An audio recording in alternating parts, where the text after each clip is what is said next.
السلام علیکم جی. اختر علی شاہد آج آپ کے لیے قرآن مجید میں ایک بہت ہی خوبصورت لو سٹوری لے کے حاضر خدمت ہوا ہے. عام طور پر اگر دیکھا جائے تو ادب میں بہت ساری محبت کی داستانیں لکھی گئی ہیں. تقریباً ہر زمانے میں ہر لٹریچر میں آپ کو محبت کی داستانیں ملیں گی. اس میں دو طرح کی محبتیں ہوتی ہیں، ایک عشق حقیقی ہے اور ایک عشق مجازی ہے. عشق مجازی میں انسان سے محبت کرتا ہے، اس میں شاعری، ادب، نثر بھرا پڑا ہے، دنیا کی تاریخ بھری پڑی ہے. پھر عشق حقیقی میں بھی بہت سارے تقریباً ہر دور میں انسان اللہ سے محبت کا دعوے دار رہا ہے، محبت کرتا رہا ہے، اور اس میں بھی آپ کو صوفیانہ کلام جو ہے وہ قریب آپ کو ہر زبان میں مل جائے گا، جس میں ایک انسان جو ہے وہ اللہ سے محبت کا دعوے دار ہوتا ہے، اور اس میں وہی آپ کو لاڈ، پیار، محبت وہ سارا کچھ نظر آئے گا. محبت کی یہ داستان جو ہے یہ باقی تمام داستانوں سے مختلف اس لیے ہے کہ اس کو آپ عشق حقیقی سمجھیے، لیکن اس میں جو تخلیق ہے وہ خالق سے محبت کا اظہار نہیں کر رہی ہے، بلکہ اس میں خالق خود تخلیق پر فریفتہ نظر آ رہا ہے، اور اس تخلیق کردہ انسان سے محبت کرتا ہوا، لاڈ اٹھاتا ہوا، پیار کرتا ہوا، عہد و پیما کرتا ہوا، تسلیاں دلاسے دیتا ہوا نظر آئے گا. اور میں آپ کو یہ دعوے سے کہہ سکتا ہوں کہ اتنی خوبصورت محبت کی داستان جو ہے وہ نہ صرف اس سے پہلے لکھی گئی بلکہ اس کے بعد بھی نہیں لکھی جا سکتی، کیونکہ اللہ عز و جل کی جو محبت ہے، ان کے جو محبوب انسان ہیں، جو محبوب بندے ہیں، ان کے محبوب رسول ہیں نبی آخر الزماں حضرت محمد صلی اللہ علیہ وسلم، تو ان کے ساتھ جو ان کی محبت ہے وہ یکتا ہے، وہ بالکل اس کی مثال نہیں ملے گی آپ کو کسی ادب سے، کسی مذہب سے، کیونکہ یہ محبت کی وہ داستان ہے جو دنیا میں صرف ایک ہی آپ کو اگزامپل ملے گی کہ خالق جو ہے وہ تخلیق پر فدا ہوتے آپ کو نظر آئیں گے. اچھا، سورہ والضحیٰ کو اگر آپ اس کی شان نزول دیکھیں تو یہ وہ وقت تھا جب نبی کریم صلی اللہ علیہ وسلم جو ہے وہ دعوت توحید دے چکے تھے، اعلان نبوت فرما چکے تھے، اور وہی گلیاں بازار، وہی لوگ، وہی رشتہ دار، وہی دوست احباب، وہی خیر خواہ جو آپ کو صادق اور امین کے نام سے جانتے تھے، آپ کی رسپیکٹ کرتے تھے، اور اس معاشرے میں جس طرح آپ صلی اللہ علیہ وسلم نے بچپن سے لے کے لڑکپن پھر جوانی تک کی تمام منازل طے کیں، تو آپ کا کردار ان سارے لوگوں کے سامنے تھا. تو لوگ انسپائر تھے آپ صلی اللہ علیہ وسلم کی شخصیت سے، وہ آپ کو صادق اور امین کہہ کر پکارا کرتے تھے. تو پوری نوع انسانی میں اس طرح کی نفیس شخصیت پیدا نہیں ہو سکتی. تو آپ ذرا امیجن کیجئے کہ اس دور میں وجہ تخلیق کائنات حضرت محمد صلی اللہ علیہ وسلم کا جب ظہور ہوا ہوگا، اور وہ بچپن سے لڑکپن، پھر لڑکپن سے جوانی کی منازل طے کرتے جا رہے ہوں گے، اور آپ کے ارد گرد لوگوں نے جس طرح سے اس کردار کو دیکھا ہوگا، ان کے دلوں میں کس حد تک وہ محبت آپ صلی اللہ علیہ وسلم سے پیدا ہوئی ہوگی، وہ آپ ذرا تصور کر لیجئے. تو جیسے اعلان نبوت ہوتا ہے، وہ سارے لوگ جو ہیں وہ آپ صلی اللہ علیہ وسلم کے خلاف ہو جاتے ہیں. 40 سال سے پہلے کی زندگی اور 40 سال کے بعد کی زندگی میں ایک بہت ہی ڈرامیٹک چینج آتا ہے کہ وہ آنکھیں، وہ ہونٹ، وہ الفاظ جو اس حسن انسانیت کے اوپر فریفتہ اور قربان نظر آتی تھیں، پھر انہی زبانوں نے طنز اور طعنوں کے تیر چلانا شروع کر دیے، ٹونٹ کرنا شروع ہو گئے۔ وہی جو محبوب شخصیت تھی جس کے صادق اور امین ہونے پر گواہیاں ملتی تھیں، وہی پھر آپ پر آوازیں کسنا شروع ہو جاتے ہیں کہ بتائیے صاحب، یہ کہتے ہیں کہ ان کے پاس فرشتے آتے ہیں، بتائیے صاحب آپ کے پاس کوئی فرشتہ نئی وحی لے کے آیا ہے، کوئی نئی صورت لے کے آیا ہے۔ یہ ہمیں کہتے ہیں کہ جی مرنے کے بعد بھی ہماری ہڈیوں میں سے ہم دوبارہ زندہ پیدا کیے جائیں گے، اور یہ صاحب کہتے ہیں کہ جن بتوں کی تم پوجا کرتے ہو یہ شرک ہے۔ یہ صاحب اس اللہ کی توحید اور اس اللہ کی وحدانیت کا پیغام دیتے ہیں جو کہ نظر بھی نہیں آتا، اور یہ صاحب ہمیں جنت اور دوزخ کے بارے میں بتاتے ہیں جو ہم نے دیکھی بھی نہیں ہے۔ بھلے ہو سکتا ہے کہ مرنے کے بعد ہم جنت کی آسائشوں سے مستفید ہو رہے ہوں، یا مرنے کے بعد ہم آگ اور جہنم کے عذاب سے ہم کنار ہو رہے ہوں۔ تو یہ وہ والا دور تھا، اور نبی صلی اللہ علیہ وسلم کو چونکہ یقین تھا کہ اللہ پاک کی ذات ان کے ساتھ ہے، تو وہ خود بھی ایک کامل کردار کے مالک تھے، اور اس کے اوپر جو اللہ پاک کی ذات نے اسے پہلے وحی فرمائی، حضرت جبرائیل علیہ السلام کے ساتھ آپ کی ملاقاتیں ہو چکی تھیں، تو آپ صلی اللہ علیہ وسلم کے دل میں ایک بہت ایک یقین تھا،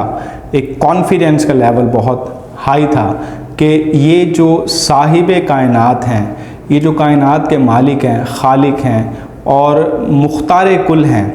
تو جب یہ میرے ساتھ ہیں تو بھلا میں کسی بھی میدان میں کیسے پیچھے رہ سکتا ہوں۔ ہوا پھر یہ کہ کچھ عرصے کے لیے وحی کا نزول جو ہے وہ رک گیا۔ اب نبی صلی اللہ علیہ وسلم بھی بحیثیت انسان تمام جذبات، تمام ایموشنز رکھتے تھے، تو ان کے دل میں ایک گمان پیدا ہو گیا کہ ایسا نہ ہو کہ دنیا تو جس کے لیے اپنے خلاف کی ہے، کہیں وہ محبوب بھی مجھ سے ناراض نہ ہو گیا ہو۔ تو دنیا کے جو طعنے تھے، جو دنیا کی وہ ٹونٹ تھی یا جو طنز کرتے تھے، جو آوازیں کستے تھے، اس پر آپ صلی اللہ علیہ وسلم کا لازمی طور پر دل دکھتا ہوگا۔ لیکن جب دیکھا کہ وہ شخصیت جس کے لیے یہ جو آزمائش کا سمندر ہے اس میں غوطہ زن ہوئے ہیں، کہیں وہ تو نہیں مجھ سے ناراض ہو گئے۔ تو اس سورہ مبارکہ کا شان نزول یہ ہے کہ نبی صلی اللہ علیہ وسلم پر کچھ عرصہ کے لیے جو وحی تھی وہ رک گئی، تو آپ صلی اللہ علیہ وسلم جو ہے وہ پریشان رہنا شروع ہو گئے، تھوڑے سے چپ چاپ ہو گئے، آپ صلی اللہ علیہ وسلم اداس رہنا شروع ہو گئے۔ تو ایسی صورت میں پھر اللہ پاک کی جو محبت ہے وہ سورہ والضحیٰ کی صورت میں آپ صلی اللہ علیہ وسلم پر نازل ہوتی ہے۔ اچھا، محبت کے حوالے سے اگر آپ کو بتائیں تو محبت ایک جو ٹرو لو سٹوری ہوتی ہے اس میں کیا ہوتا ہے، اس میں عہد و پیماں ہوتے ہیں، اس میں تسلی ہوتی ہے، اس میں تجدید عہد وفا ہوتا ہے، اس میں مستقبل کے سہانے خواب ہوتے ہیں، اس میں ایک دوسرے کے ساتھ جینے مرنے کی قسمیں ہوتی ہیں، اچھے برے حالات میں ایک دوسرے کا ساتھ دینے کے عہد و پیماں ہوتے ہیں، اس میں ماضی ہوتا ہے، حال ہوتا ہے، مستقبل ہوتا ہے۔ تو محبت کے سارے رنگ آپ کو سورہ والضحیٰ میں نظر آئیں گے۔ اب اس سورہ مبارکہ کے ہم 3 حصے کر سکتے ہیں۔ پہلا حصہ جو ہے وہ کرنٹ سچویشن میں جو نبی صلی اللہ علیہ وسلم تھوڑے سے پریشان ہیں، تھوڑے سے اداس ہیں، اور دوسرا حصہ ماضی کا ہے، اور تیسرا حصہ جو ہے وہ مستقبل کا ہے۔ تو اس سورہ کا آغاز ہوتا ہے کہ والضحیٰ واللیل اذا سجا ما ودعک ربک وما قلی۔ اچھا، یہاں پر صبح کی قسم اور رات کی قسم جب وہ چھا جاتی ہے، تو یہاں پر صبح اور رات جو ہے نا وہ استعارے ہیں، 2 سمبلز ہیں اچھے اور برے حالات کے، کہ چاہے دن ہو چاہے رات ہو، چاہے روشنی ہو چاہے اندھیرا ہو، چاہے امید ہو یا نا امیدی ہو، اچھے حالات ہوں برے حالات ہوں، ما ودعک ربک وما قلی، نہ تو ہم نے آپ کو چھوڑا ہے اور نہ ہی ہم آپ سے بیزار ہوئے ہیں۔ سو یہاں سے نبی صلی اللہ علیہ وسلم سے جو اللہ تعالیٰ کی محبت ہے وہ اتنی انسٹنٹلی پہلی بار میں پہلے الفاظ میں ہی وہ اس چیز کو ایڈریس کرتے ہیں کہ اے محبوب، اگر آپ کے دل میں خیال ہے، آپ پریشان ہیں کہ ہم آپ سے ناراض ہو گئے ہیں، تو آپ دیکھیں کہ کس طرح سے محبوب اپنے محبوب کے اس کنفیوژن کو ختم کر رہا ہے کہ اگر آپ یہ سمجھتے ہیں کہ ہم آپ سے ناراض ہو گئے ہیں یا ہمارا دل آپ سے بھر گیا ہے، تو ایسا نہیں ہے، اور اس کے لیے وہ اچھے برے حالات کی قسم اٹھاتے ہیں، صبح اور شام کی قسم اٹھاتے ہیں۔ وَلَلْآخِرَةُ خَيْرٌ لَكَ مِنَ الْأُولَى، اور ساتھ ہی تسلی دیتے ہیں کہ آپ نے پریشان نہیں ہونا، آپ کا جو آنے والا وقت ہے وہ اس وقت سے بہت بہتر ہوگا۔ وقت اچھا بھی آئے گا ناصر، غم نہ کر زندگی پڑی ہے ابھی۔ جیسے میں نے گزارش کی تھی کہ اس سورہ مبارکہ میں آپ کسی بھی لٹریچر، ادب، کسی بھی محبت کی داستان، کسی طرح کے بھی عشق حقیقی یا عشق مجازی کے جو بنیادی سمجھ لیں کہ چیزیں ہیں، وہ آپ کو سورہ والضحیٰ جو ایک لو سٹوری ہے اللہ اور اس کے رسول کے مابین، تو اس میں آپ کو وہ تمام چیزیں جو ہے وہ بددرجہ حسن آپ کو نظر آئیں گی۔ تو فرماتے ہیں کہ آپ کا آنے والا وقت جو ہوگا وہ بہت ہی اچھا ہوگا۔ وَلَسَوْفَ يُعْطِيكَ رَبُّكَ فَتَرْضَىٰ، ہم آپ کو اتنا نوازیں گے کہ آپ راضی ہو جائیں گے۔ مطلب اس پہ صرف نہیں موقوف ہوا یا اس پر آپ اللہ تعالیٰ کی ذات نہیں رکی کہ آپ کا آنے والا وقت کیسا ہوگا، بلکہ اسی کے اوپر ایک اور شدت کے ساتھ ایک اور دلاسا دیا جا رہا ہے کہ ہم آپ کو اتنا نوازیں گے کہ آپ راضی ہو جائیں گے۔ یعنی کہ اچھے وقت کو آپ کی رضا کے ساتھ اللہ پاک کی ذات جو ہے نا وہ تسلی دے رہی ہیں، یا اللہ کی ذات جو ہے نا وہ آپ سے وعدہ فرما رہے ہیں۔ اور اب یہاں سے پھر ماضی کا وہ حصہ شروع ہوتا ہے، جس طرح سے ہوتا ہے کہ کسی پریشان، دکھی دل، ڈھلے ہوئے جذبات اور بڑے ہی اداسی والے ایک ایسے شخص تھوڑی سی ہمت ہارے بیٹھے ہوں، جو اپنے ارد گرد کے حالات اور واقعات میں لوگوں کی سختیاں، ان کے طنز، ان کی زبانوں کی تیزیاں، جن سے آپ صلی اللہ علیہ وسلم کا یقینی طور پر دل دکھا ہوگا، تو اب صرف اور مستقبل کی باتیں نہیں بلکہ اللہ پاک کی ذات ماضی میں لے جاتی ہے کہ الم یجد کا یتیمن فآویٰ، کیا آپ یتیم بھی تو پیدا ہوئے تھے نا، آپ یتیم تھے تو کس طرح سے پھر آپ کی پرورش ہوئی۔ اب جو یتیمی ہوتی ہے یہ ایک بہت بڑی آزمائش ہوتی ہے۔ سنگل پیرنٹ کے لیے بچے کی نگہداشت کرنا بہت مشکل ہوتا ہے، تو امیجن کریں کہ ایک ایسی شخصیت جن کے والد گرامی آپ صلی اللہ علیہ وسلم کی پیدائش سے پہلے اس دنیا سے رخصت ہو گئے، اور آپ صلی اللہ علیہ وسلم کی والدہ ماجدہ بھی 6 سال کی عمر میں آپ کو چھوڑ کے رحلت فرما گئیں، تو یہ وقت جو تھا وہ آپ صلی اللہ علیہ وسلم کے لیے، کسی بھی بچے کے لیے، ہم بھی بچوں والے ہیں، ہمارے بھی بچے ہیں، ہم بھی بچپن میں ہم نے ماں باپ کا تعلق بھی دیکھا ہے، ماں باپ کی محبت بھی دیکھی ہے اور بچوں کی محبت بھی دیکھی ہے۔ سو امیجن کریں کہ ایک ایسی شخصیت جن کے بچپن میں ہی والدین جو ہے نا وہ موجود نہیں ہوتے، تو ان کے لیے جو وقت گزارنا ہوگا، ایک جو کامیاب انسان کے طور پر اپنے پاؤں پہ کھڑا کرنا ہونا جو ہوگا وہ کتنا مشکل ہوگا۔ تو اللہ تعالیٰ کی ذات جو ہے نا وہ ماضی بیان کرتے ہیں کہ ہم نے دیکھا تھا کہ آپ یتیم تھے تو پھر بھی آپ کو تحفظ دیا، آپ اپنے پاؤں پہ کھڑے ہوئے، آپ جو ہے نا وہ آپ کی پرورش ہوئی۔ وَوَجَدَكَ ضَالًّا فَهَدَىٰ، آپ ہم سے دور تھے اور ہم نے آپ صلی اللہ علیہ وسلم کو اپنے پاس بھی کیا، یعنی کہ نبوت سے پہلے نبی صلی اللہ علیہ وسلم اللہ کی ذات سے دور تھے، اور جیسے نبوت کا اعلان ہو گیا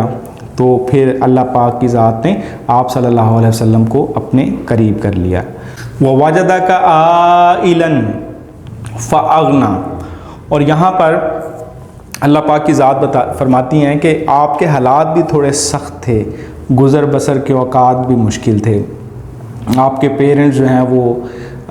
وفات پا چکے تھے، آپ کے دادا کی وفات بھی ہو گئی تھی، آپ کے چچا کا کنبہ جو تھا وہ بڑا تھا، تو اس حالات میں بھی اگر آپ دیکھیں